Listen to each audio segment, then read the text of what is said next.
Assalamualaikum warahmatullahi wabarakatuh. Bismillah, salatu wassalamu ala rasulillah Sayyidina Muhammad ibn Abdillah wa ala alihi wa sahbihi wa mawalah. La hawla wa la quwwata illa billah. Amma ba'du, fa inna ahsanal kalami kitabullah wa khairal hadi hadi nabiyina Muhammadin sallallahu alaihi wasallama wa syarrul umuri muhdatsatuha. Fa inna kulla muhdatsatin bid'ah wa kulla bid'atin dalalah wa kulla dalalatin finnar. Wa fi sanadil muttasili ila al-imamil muallifi rahimahullahu ta'ala wa adama naf'alana bihi wa bi barakati ulumihi fi darain amin. Ma'asyiral muslimin rahimakumullah, jamaah taklim Masjid Jami' Al-Mu'awanah, sama-sama kita hormati orang tua kita, Raisul Masjid Ustaz Haji Abdul Aziz Musahab, Ustaz Haji Muhammad Yusuf, Ustaz Syamsuddin, Ustaz Kazruni, Ustaz Hilwani, Ustaz Hadani, para asatid, orang-orang tua kita, Bapak Haji Ghazali, hadirin jamaah sekalian yang dimuliakan Allah Subhanahu wa taala. Alhamdulillah, malam ini kembali kita masih diberi nikmat sehat walafiat, panjang umur oleh Allah Subhanahu wa taala. Kita bisa sama-sama duduk hadir di majelis ini. Mudah-mudahan hadir dan duduknya kita di majelis ini senantiasa kita selalu dalam lindungan Allah Subhanahu wa taala. Salawat dan salam semoga senantiasa selalu tercurah pada junjungan baginda Nabi besar Muhammad sallallahu alaihi wasallam. Mudah-mudahan kita semua kelak bisa berkumpul kembali bersama-sama di yaumil mahsyar di bawah naungan syafaatnya baginda Rasulullah sallallahu alaihi wasallam. Sebelum kita mulai ta'lim, kita baca suratul Fatihah Imamil Fadil Syekh Abdullah Muslim Muhammad bin Ahmad yang Ibrahim Samarkandi, la ruhi jazim jazim Muhammad Ali al-Suli mafuri wa ila arina faqa hadzal masjid ma hadzal masjid ila hadirin sallallahu Muhammadin sallallahu alaihi wasallam. Al-Fatihah. Alhamdulillahirabbil alamin arrahmanir rahim maliki yaumiddin. Hadirin jamaah yang dimuliakan Allah Subhanahu wa taala, kita lanjutkan kembali pembacaan kitab kita Tanbihul Ghafilin Abu Lais Samarkandi. Masih melanjutkan yang lalu, kisah dari Abdullah bin Amr bin As ya. Lalu kemudian dalam kondisi seperti itu, Amr bin As dalam kondisi yang nazak sakaratul mautnya, beliau bilang begini, ya bunayya inna hali qad tahawwala ila salasati anwa'in. Wahai anakku, sesungguhnya keadaan aku, kondisi aku ini berpindah ya, kepada tiga jenis. Jadi dia mengalami tiga kondisi di dalam hidup yang dijalani. Ya. Yang pertama kata beliau, fi awwalil amri akhrasun nasi ala qatli Muhammadin sallallahu alaihi wasallam.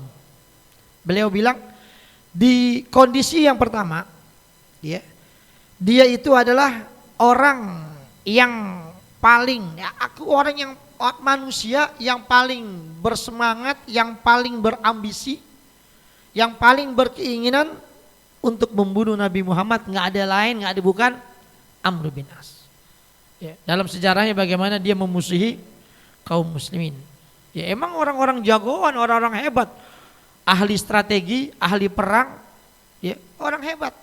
Ya maka ketika dia masuk Islam, Islam tambah kuat dengan hadirnya orang-orang seperti ini. Yang pada masanya dulu di awal-awal Islam, dia ini termasuk orang yang sangat keras.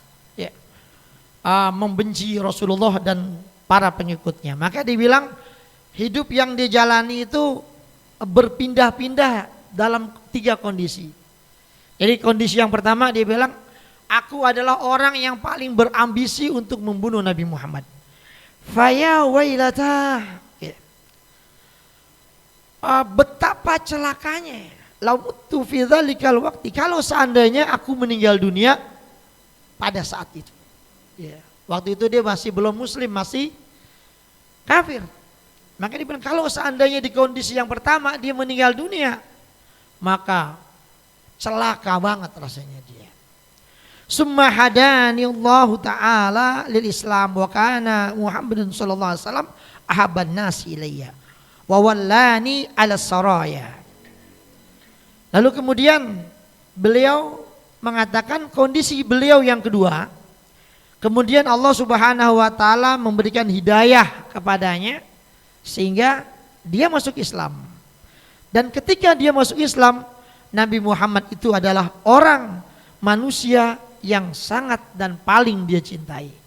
Jadi ada sekian banyak manusia, gak ada yang lebih dia cintai selain daripada Nabi Muhammad SAW. Dibandingkan dengan dirinya, dibandingkan dengan bapak ibunya, Nabi Muhammad adalah orang yang paling dicintai. Awalnya Nabi Muhammad bukan cuma dibenci. Kalau orang benci masih gak pengen bunuh, tapi kalau orang udah pengen bunuh, udah pasti benci. Ya, gue benci sama dia, tapi kita pengen bunuh gak? Enggak, tapi gue mau bunuh dia, udah pasti benci itu orang. Jadi manusia yang paling dia benci dulu adalah Nabi Muhammad. Kenapa? Saya mau bunuh orang yang paling berambisi untuk membunuh Nabi Muhammad.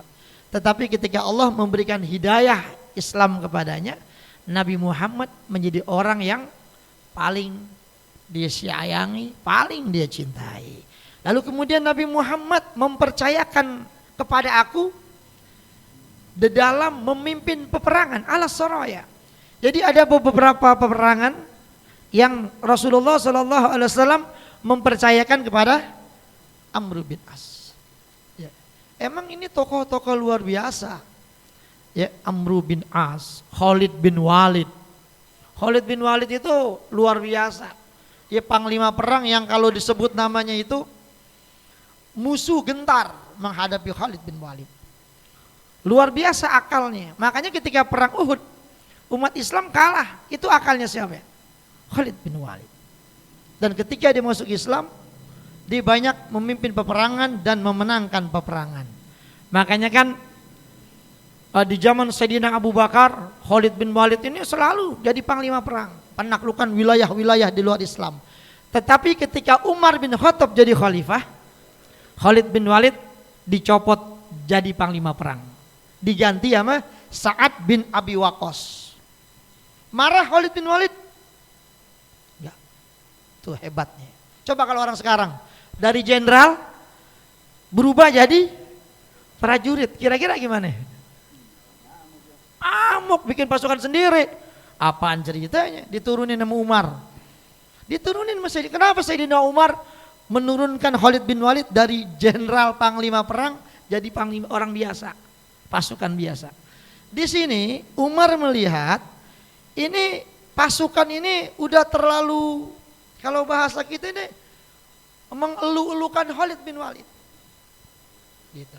Jadi kalau orang-orang itu bilang udah kayak didewakan. Jadi pokoknya kalau sama Khalid bin Walid kita udah nggak mungkin kalah perang, udah pasti menang. Jadi udah terlalu dielu-elukan, bahaya. Gitu. Nanti timbul sombong di dalam hatinya Khalid bin Walid. Maka kemudian ketika Abu Bakar meninggal, Umar naik, Khalid bin Walid dicopot jadi panglima perang, jadi orang biasa, pasukan biasa, diganti sama Sa'ad bin Abi Waqqas. Marah? Enggak. Tuh, itu orang-orang. Jadi tujuan dia jadi panglima perang bukan nyari jabatan, bukan nyari duit, bukan cari nama. Emang semata-mata ingin li'ila'i kalimatillah. Kalau emang dia nyari jabatan, marah. Coba sekarang ada Panglima ABRI dicopot, besoknya udah nyanyi gitu. Begitu. Kemarin waktu jadi panglima diam aja. Ketika udah copot ngapa jadi nyanyi mulu gitu. Gak puas, masa gue dicopot, diganti. Dan itu hal-hal yang kayak begitu. Itu kelihatan begitu. Orang biasanya kemarin waktu ngejabat dia dapat jadi dirjen, jadi apaan, tiba-tiba dicopot, udah nyanyi, gitu dah. Itu begitu, karena apa? Dia punya sesuatu yang dituju kalau kayak gitu. Kalau orang yang ikhlas dicopot, ya udah alhamdulillah. Orang saya cuma dikasih amanat jadi kepala, udah copot ya udah selesai, alhamdulillah tanggung jawab saya udah selesai. Harusnya begitu, tapi kan kagak banyak. Nah ini contoh Khalid bin Walid ketika dicopot jadi panglima perang, ya kan, penaklukan Damaskus, bonol perang-perang lawan Persia, lawan Bizantium, itu kan panglimanya dia, kalah semua.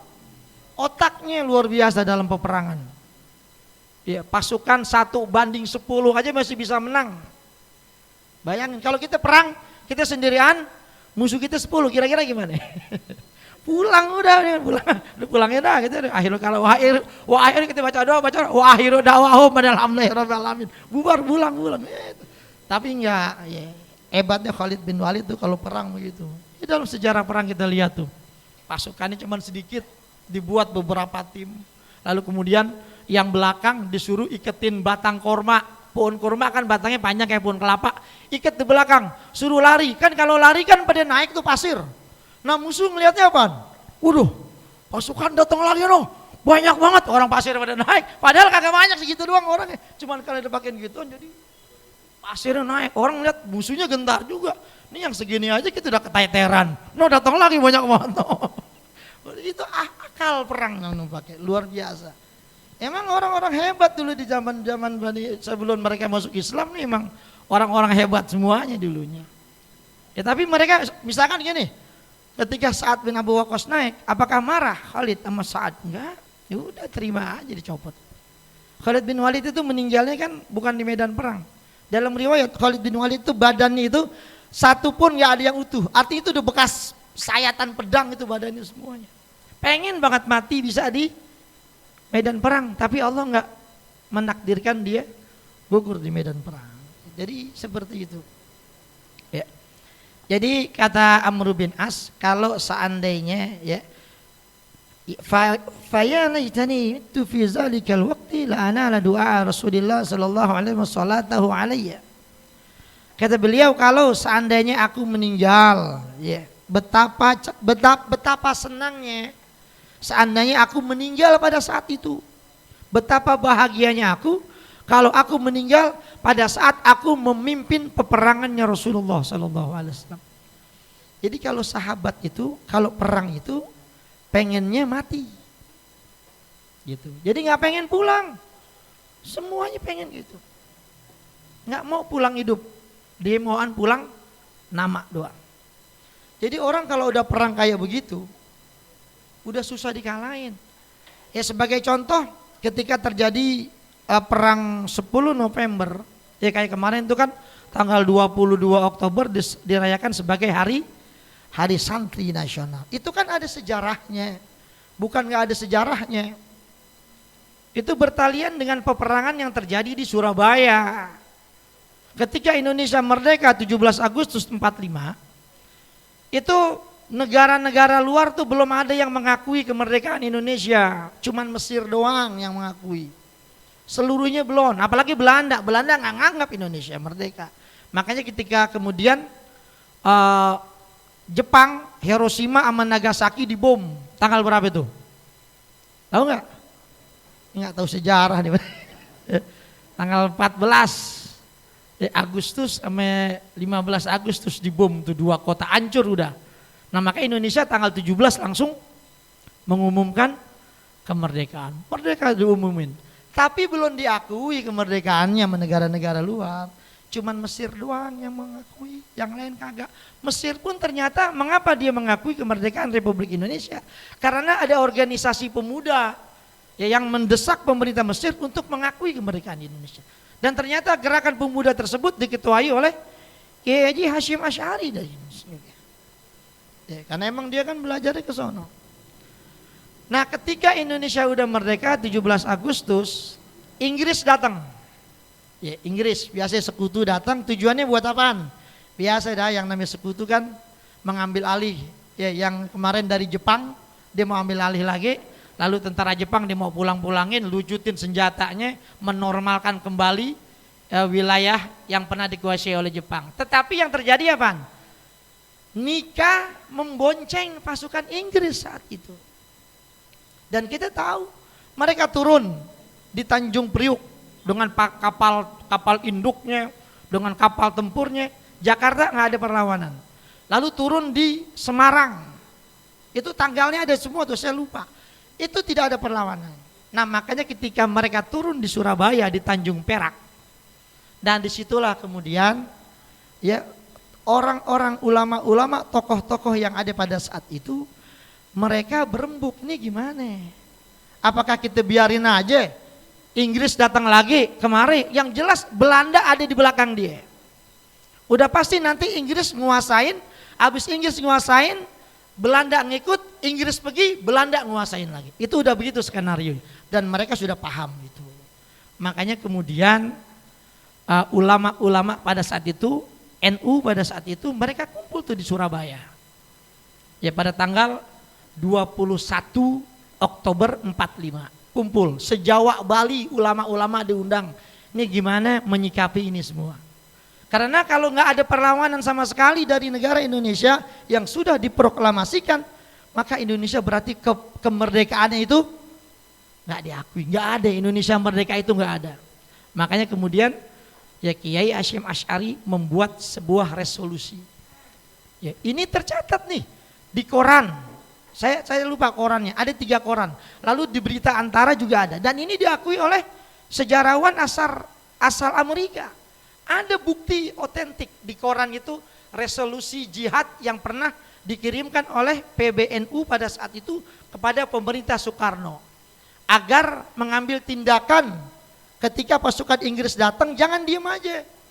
Karena selama ini kita udah tertindas dengan penjajahan Belanda 350 tahun, lalu sama Jepang 3,5 tahun. Sekarang kita udah merdeka, masih mau dijajah lagi. Masa kita diam aja? Harus ada perlawanan. Maka kemudian hubul waton minal iman, cinta tanah air sebagian daripada iman. Maka beliau bilang, siapa orang yang gugur di dalam peperangan melawan penjajah, maka hukumnya mati syahid. Siapa saja orang-orang yang membantu penjajah, maka harus dibunuh. Itu semua orang yang berjarak tinggal sejauh 92 km dari Surabaya wajib fardu ain untuk ikut berperang. Laki, perempuan, anak-anak, tapi yang di luar itu hukumnya fardu kifayah. Itu keluar ya memorandum dari PBNU. Tapi pemerintah pusat saat itu Soekarno tidak mengindahkan itu. Makanya kan kemudian ketika tanggal berapa ya, November itu kalau nggak salah tanggal 24 Oktober ketika Bung Tomo ceramah itu kan, kita kan sering dengar tuh ceramahnya Bung Tomo yang berapi-api. Dibilang apa ya? Kita ekstremis. Kalau Belanda kan nyebut kita ekstremis nih, penjahat, pemberontak. Kita lebih suka Indonesia ini bermandikan darah dan tenggelam ke dalam samudera daripada harus dijajah lagi oleh mereka. Jadi itu korban. Itu yang kemudian dikobarkan. Makanya hari tanggal 22 Oktober itu kemudian dirayakan sebagai hari santri. Sekarang kita tanya, ketika terjadi peperangan 10 November, itu yang perang siapa emangnya di Surabaya? Tentara kita nggak banyak, kita punya tentara cuma 20.000. Itu pun sisa dari bekas pasukan peta, bekas pasukan Heiho yang dulu sama Kiai Hasyim Asy'ari itu anak-anak muda ketika pemerintah Jepang minta sama Kiai Hasyim Asy'ari agar anak-anak muda dikumpulin buat apaan? Buat dididik sama pemerintah Jepang, mau dijadiin apaan? Mau dijadiin tentara. Itu begitu. Makanya kan orang-orang pada saat itu yang nggak paham dibilang, wah Kiai Hasyim Asy'ari Kiai murtad. Emang apa? Dia kerja sama Jepang. Anak-anak muda dikumpulin, dilatih, dididik, bisa naik pesawat, bisa nguasain mobil tank, menggunakan senjata, meriam. Hadirin rahimakumullah, Jepang menjajah kita 3,5 tahun. Tapi dia ngasih banyak ilmu buat kita. Ilmu peperangan semuanya. Belanda jajah kita 350 tahun ketika kita dibodohin terus sama Belanda. Emang sama Jepang luar biasa, tersiksa habis kita. Romusa, apaan semuanya tuh. Kejam, sadis gaya. Tapi kita jadi pintar orang Indonesia. Sama kayak kita kerja sama Cina nih. Ya kan, kalau sama Cina kan kalau kerja atau sendiri mulutnya. Wah habis dah. Orang Betawi kerja sama Cina bawaan ngambek berhenti. Gue kagak ada gue harkat martabat gue dijatuhin banget. Gue mohon berhenti biarin dah gue kagak kerja gitu. Tapi itu mentalitas. Mental kita jadi bagus, teruji. Gitu. Dikata apa-apa diem aja. Lihat tentara, dikata apa mau kemana ini digampar, siap. Digampar siap udah deh. Biar kita berdarah atau keluar darah, siap udah. Kalau orang Betawi jangan jadi tentara. Mana orang Betawi jadi tentara? Ya digambar mau kemana? Wah, mau ngambek aku pulang. Itu Betawi begitu adatnya, ngambek mulu, ambek yang gede. Ya, orang Betawi jadi tentara ada nggak? Ada, paling bisa dihitung, gitu. Ya, kampung-kampung gue digampar, urusan apaan gitu. Tuh gitu, makanya hadirin rahimakumullah, itu kayak begitu. Jepang itu jasanya begitu, memang kejam, Didik. Tapi ketika Jepang angkat kaki dari Indonesia, itu bekas pasukan tentara Jepang, pasukan peta, Heiho dan lain, Keibodan, Shinobodan, banyak dah tuh. Itu yang jadi cikal bakal tentara nasional, TKR waktu itu, tentara keamanan rakyat. Itu diajarin bagaimana perang dalam kota, bagaimana perang dalam hutan dan lain sebagainya. Bagaimana cara megang senjata, megang meriam. Makanya kan tentara Inggris minta senjata yang ditinggalkan oleh tentara Jepang diserahkan kepada Inggris. Orang Surabaya nggak mau, nggak bisa. Gitu. Itu akhirnya terjadi perang dah tuh. Malabi tewas di situ kan.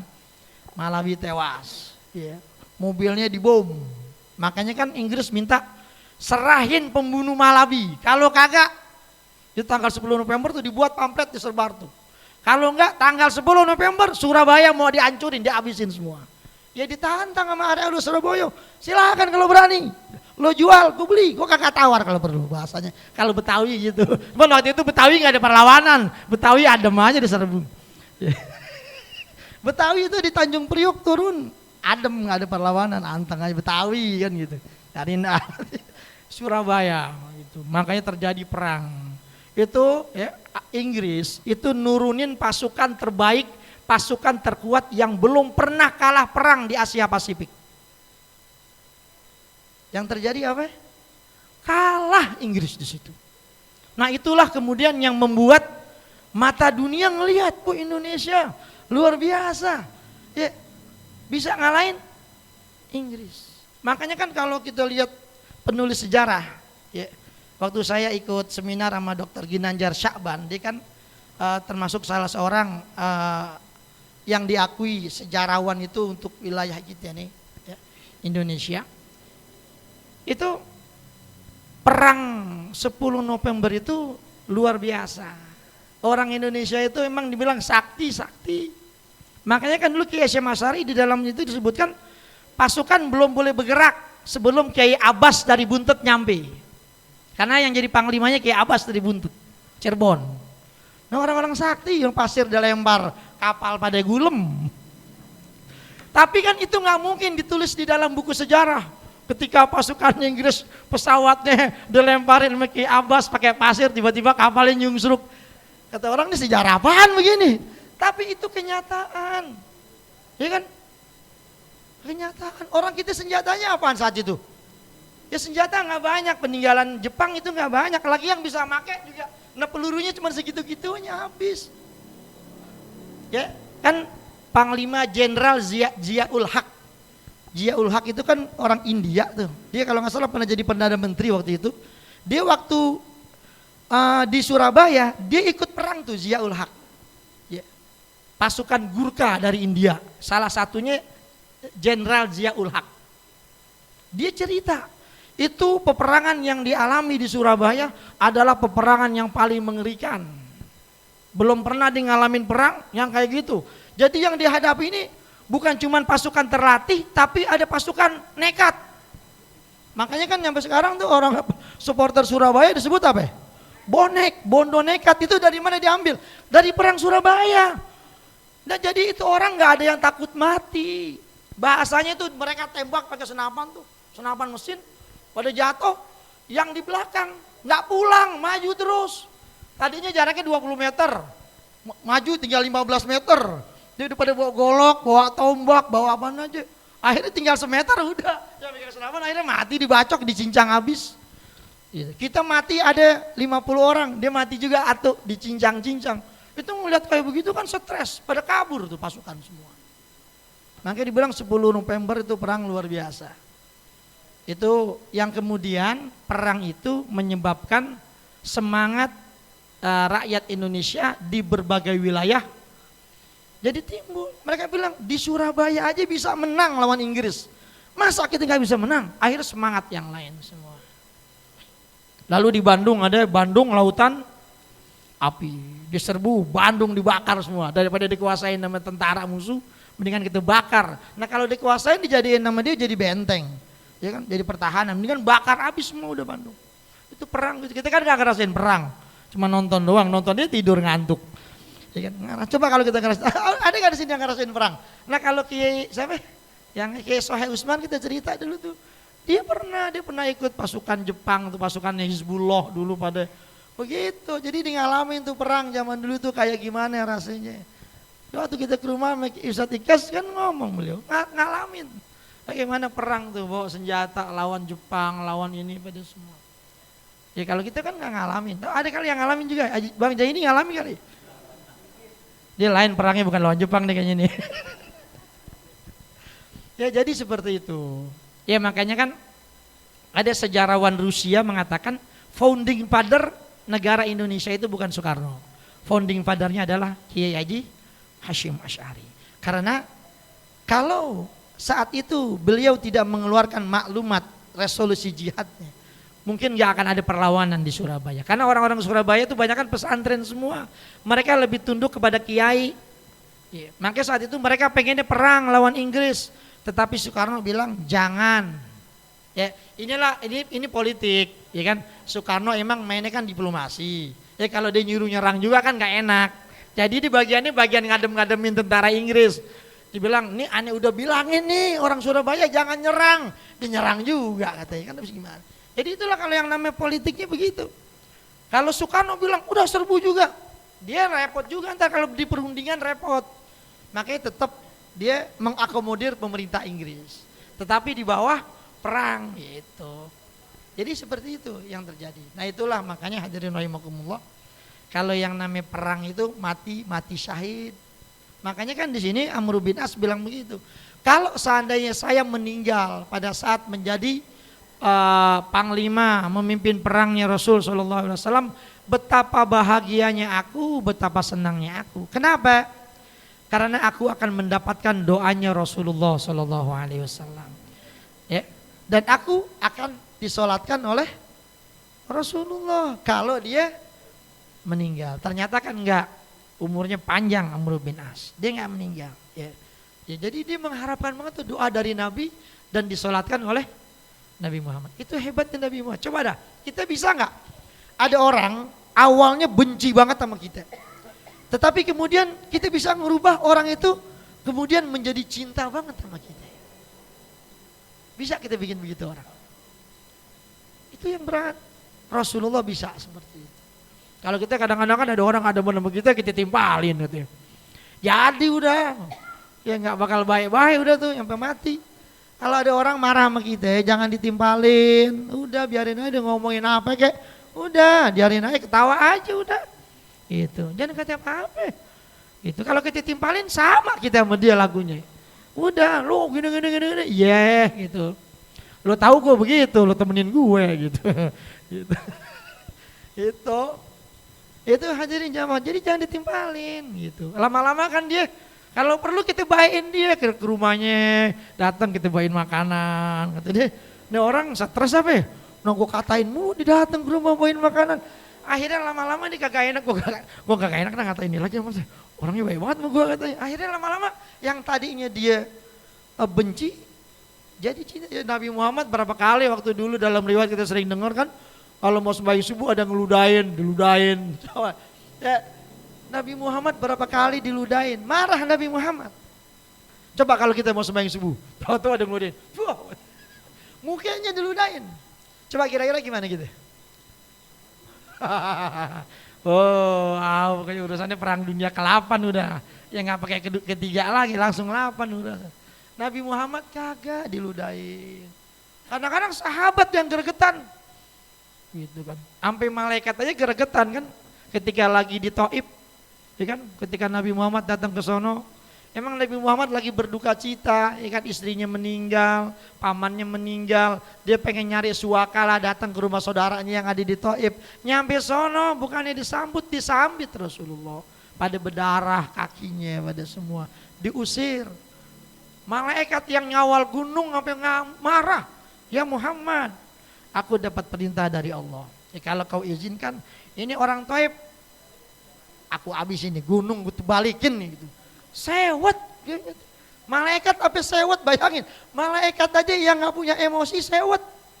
Nabi Muhammad kagak tuh, bayangin. Makanya ya manusia yang luar biasa Rasul sallallahu alaihi wasallam. Diludahin mukanya sampai satu waktu Nabi Muhammad nyari mau sembahyang subuh, kok yang ngeludahin gue nggak ada lagi, mana orangnya nih. Itu tanya yang ngeludahin mana? Sakit ya Rasulullah. Kalau kita sakit, gue doain biar mampus tuh orang. Oh biar mati gitu. Kualat tuh dia mau gue ngeludahin gue mulu gitu. Nabi Muhammad kagak. Emang rumahnya di mana dia? Gitu. Rasul mau ngapain? Ayo kita mampir. Tuh kata sahabat, ya Rasulullah dah. Ayo ini mau nggak mau. Makanya sahabat-sahabat Rasulullah SAW itu kalau ngelihat akhlaknya beliau udah nggak bisa bilang apa-apa. Kagak ada marahnya. Udah datang ke rumahnya. Yang punya rumah kan kaget, wah Nabi Muhammad datang nih, mandan gue lagi sakit, abis dah nih kan. Gitu. Ternyata kagak, nggak damai sama Rasulullah. Akhirnya masuk Islam. Yang awalnya benci sama Rasul, menjadi orang yang sangat cinta sama Rasul Sallallahu Alaihi Wasallam. Tuh kita tuh kalau bisa tuh begitu, gimana caranya? Biar orang tuh mending kita demen gitu. Kalau jalan nih, bagiin duit gitu. Insya Allah orang demen dah. Ya, gitu nggak apa-apa. Ya, bagiin duit gitu baik. Ya. Iya begitu. Nah kalau Sayyidina Abu Bakar aja duitnya habis buat sedekah. Masa kita takut? Yakin nggak kita yang kita sedekahin bakal jadi amal di akhirat? Yakin kan? Tapi kenapa nggak mau? Kan udah ngaji tuh tahu kalau kita amal, nih jadi tabungan di akhirat, iya kan? Tapi kenapa nggak mau? Berarti kita nggak, berarti nggak sesuai omongannya sama tindakannya, gitu. Punya rezeki bagi orang. Gitu. Ntar gue hidup gimana? Kan ada Allah, rezeki Allah yang ngasih, tenang aja. Gitu. Berarti inti nggak percaya dong sama Allah. Ntar kalau duit gue kasihin, duit gue mana? Habis dong. Kan rezeki Allah yang ngasih. Ente percaya gak sama Allah? Percaya. Yang ngasih rezeki Allah, percaya? Percaya. Ya udah, tenang aja. Ntar juga Allah kasih rezekinya. Tapi dia masih pikiran apa iya gitu. Masih ragu kita. Gitu. Man, tauhid kita ini belum mantap. Ente ke Surabaya berani bawa duit cuma 50.000. Surabaya bawa duit 50.000, kira-kira nyampe gak Surabaya? Nyampe. Ya, tapi kalau orang-orang yang tauhidnya mantap sama Allah, jangankan 50.000, nggak bawa duit, dia yakin bisa sampai Surabaya. Ada tuh saya punya kawan tuh begitu, aneh emang tuh orang. Aduh, tapi dia tauhidnya luar biasa. Saya bilang kita belum aneh belum sanggup dah kayak ini dah, kita nggak mampu dah. Itu dia jalan-jalan aja nggak bawa duit, tapi yakin aja.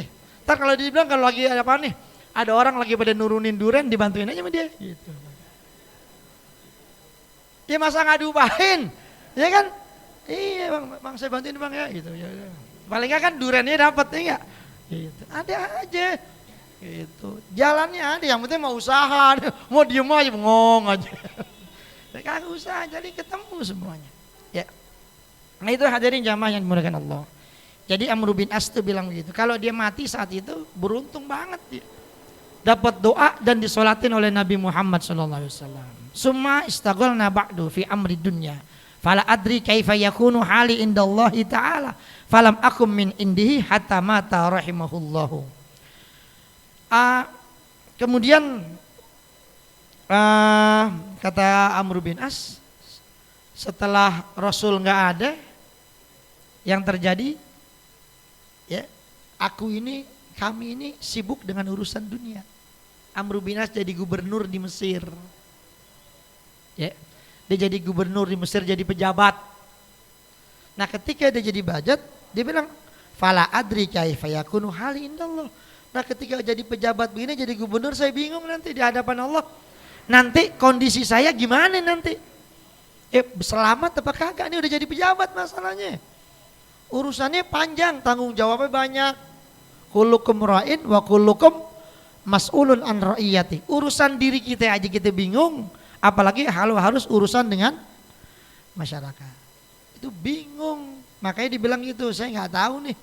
Kalau dulu waktu kafir Untung dia nggak mati. Kalau dia mati celaka banget. Lalu ketika ada zaman Rasul, dia mimpin perang, pengen banget mati biar dapat doa dan disolatin Nabi. Tapi nggak mati.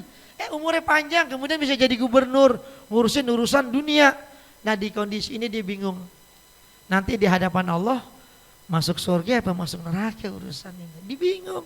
Dan dikatakan falam akum min indi hatta mata. Dan kata Abdullah anaknya Amr bin As, dan dia nggak bangun dari sisi bapaknya sampai kemudian beliau meninggal. Artinya dia nemenin tuh ya bapaknya sampai kemudian meninggal dunia dalam kondisi yang seperti itu. Ya makanya hadirin jamaah yang dimuliakan Allah. Qala Syakik Ibnu Ibrahim. Syakik bin Ibrahim bilang begini, wafaqani nas fi arba'ati asya' qaulan. Manusia itu sepakat dengan aku secara omongan 4 perkara. Jadi manusia nih orang-orang pada kata Syakik bin Adham, mereka pada cocok sama dia, akur, sesuai omongannya 4.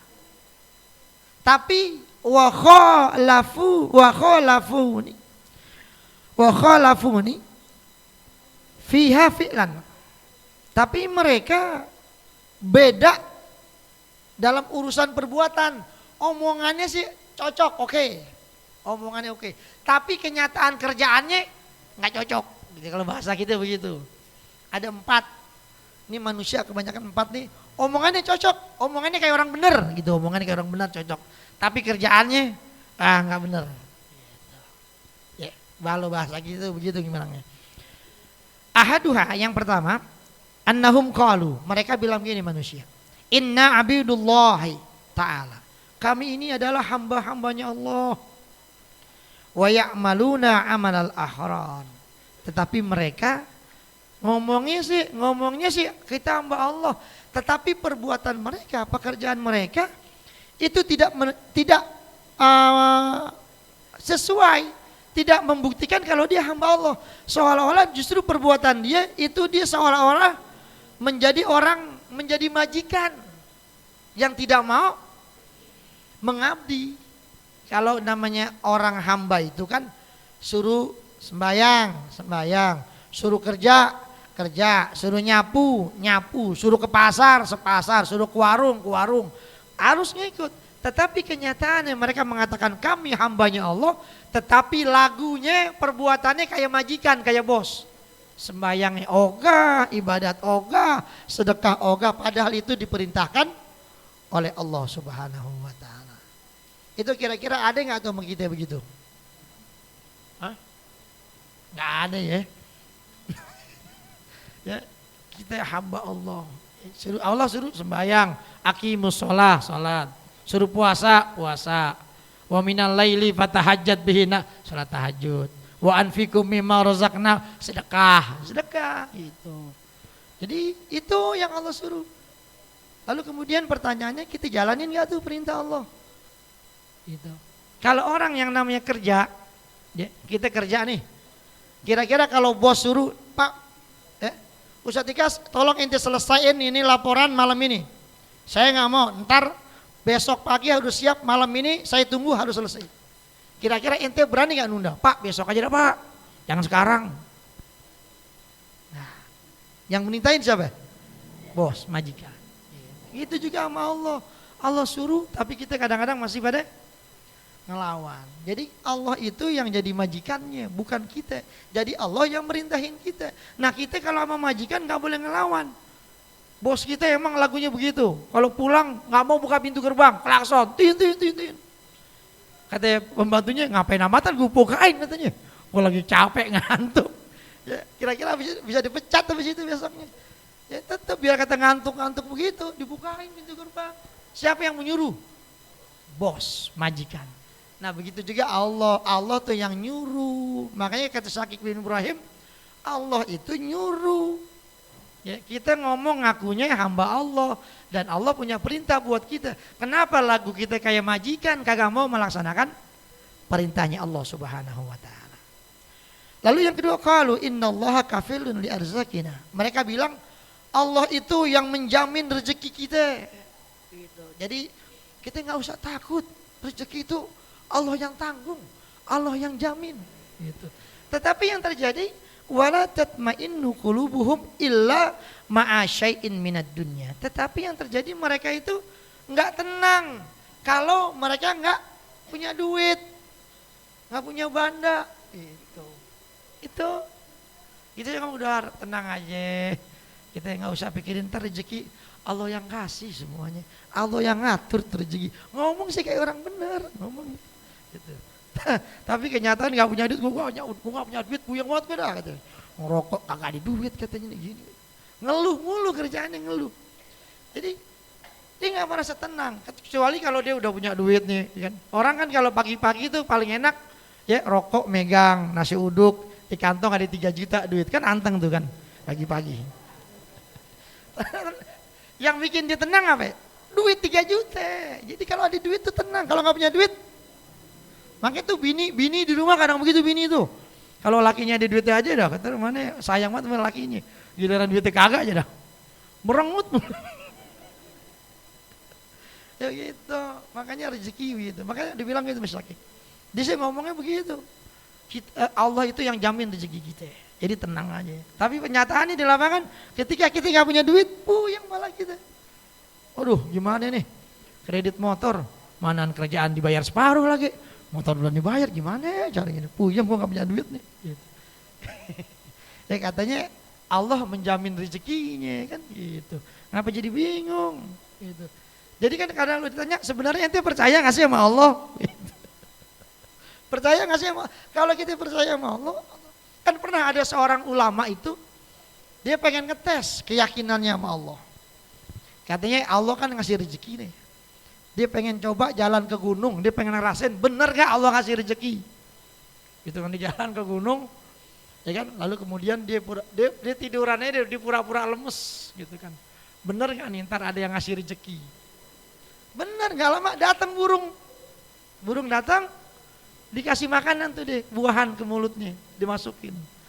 Pas gitu dia ketawa aja, dia ketawa. Emang bener Allah urusannya udah ya gitu. Makanya kita kalau mau mantep sama Allah, uji coba. Uji coba, bener gak? Kita kan belum teruji, ini kita semua termasuk saya juga, iman kita belum pada teruji masalah rezeki. Kira-kira kalau kita gak punya duit banget, ya, duit apa gak ada banget, kosong banget. Ya. Kira-kira gimana tuh? Gitu. Kalau kita gak punya duit.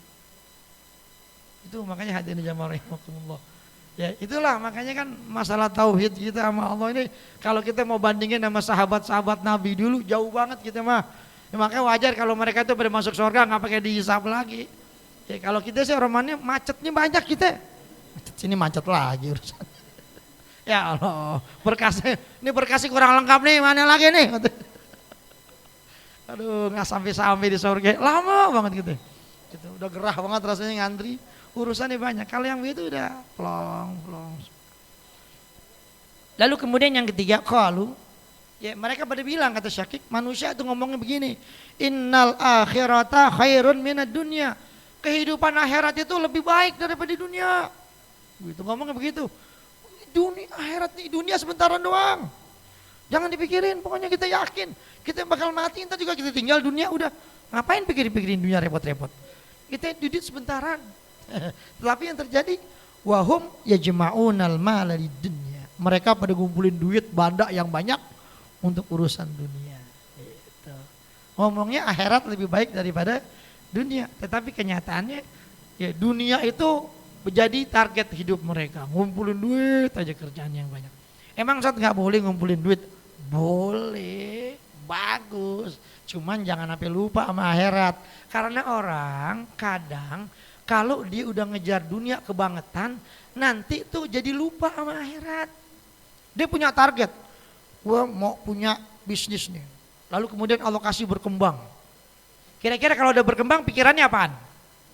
Bikin cabang. Udah bikin cabang di sono. Wah, maju lagi, ya kan? Dapat duit banyak, bikin. Akhirnya yang tadinya biasa ngaji, nggak ngaji udah. Biasa malam minggu ngaji Ustadz Azani. Udah gak kelihatan lagi, mana dia? Wah bisnis. itu begitu. Ya ada begitu. Ya itulah, itu manusiawi begitu. Emang nggak boleh saat begitu? Boleh aja. Tapi tetap yang namanya akhirat jangan dilupain gitu ya. Kan disuruh cari dunia. Wabtaghi fima ataqallahu darul akhirah wala tansa nasibaka. Jadi akhirat disuruh cari, tapi dunia jangan lupa. Artinya apa? Akhirat dicari, dunia dicari. Cuman kadang begitu. Kalau terlalu serius ngejar dunia, takutnya kelupaan. Gitu. Lalu yang keempat, qalu mereka bilang la budda lana minal maut. Mereka pada bilang gini, kita pasti mati. Tetapi yang terjadi wa ya'maluna a'mala qaumin la yamutun. Tetapi yang dilakukan pekerjaannya seperti pekerjaan orang-orang yang kayaknya nggak bakal mati-mati. Jadi kerjaannya begitu, kita bakal mati nih, dunia sebentaran. Tapi dia kerja nyari duit, berangkat subuh, pulang jam 9 malam. Tiap hari begitu kerja. Ya ibadat kagak, ini kagak. Giliran Jumat sedekah juga kagak kadang-kadang. Ya giliran kotak amal lewat tidur. Kan sebenarnya kan lewat belakang bisa ya. Gue ketiduran udah lewat nyariin dah katanya. Jumat besok aja. Harusnya kalau emang dia niat sedekah, tungguin kotak amal balik lewat belakang kan gitu. Kalau emang udah niat keluarin tuh duit. Gitu. Kita kalau sedekah kan kalau duitnya 100.000, 50.000 kita nggak lipet tuh. Lipetnya gede. Biar kelihatan. Tapi kalau 2.000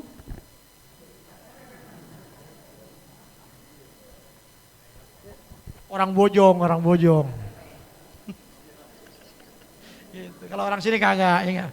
Kalau orang sini saya yakin kalau sedekah duitnya 100.000 dibungkus pakai duit 2.000. Ada yang begitu banyak. Saya kalau di Mujahidin sering temuin. Saya tanya, orang 2.000 dilipat-lipat pas kita buka dalamnya ada yang merah 200 disimpan. Gitu. Itu begitu. Kalau kita kan kagak. Mau sedekah di Terawang dulu, asli kagak nih ya?